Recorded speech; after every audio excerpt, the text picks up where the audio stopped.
যেদিন তোকে প্রথম দেখি সেদিন চাচা তোকে একটা সাদা তোয়ালে মুড়ি নিয়ে এসেছিল।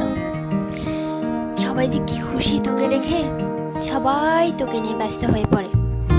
আমিও পাশে গিয়ে দাঁড়িয়ে দাঁড়িয়ে দেখছিলাম কি সুন্দর মুখটা, পুরো আকাশে চকচকে একটা তারা আছে না, ওটার মতো উজ্জ্বল। নামটাও জানতাম না তখন, প্রথম দেখা। তোর উজ্জ্বল মুখশ্রীটা আমি এখনো ভুলতে পারি না। আমি চাচাকে জিজ্ঞেস করলাম, চাচা এটা কে, কোথা থেকে এনেছেন?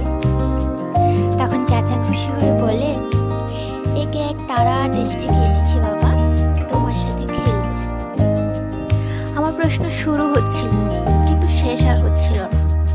তখন আমি চাচাকে বললাম, ওর হাতগুলো এত পিচ্ছি পিচ্ছি কেন, ওইগুলো দিয়ে খাবি কিভাবে? পাগুলো এত ছোট ছোট কেন, এগুলো দিয়ে হাঁটবি কিভাবে?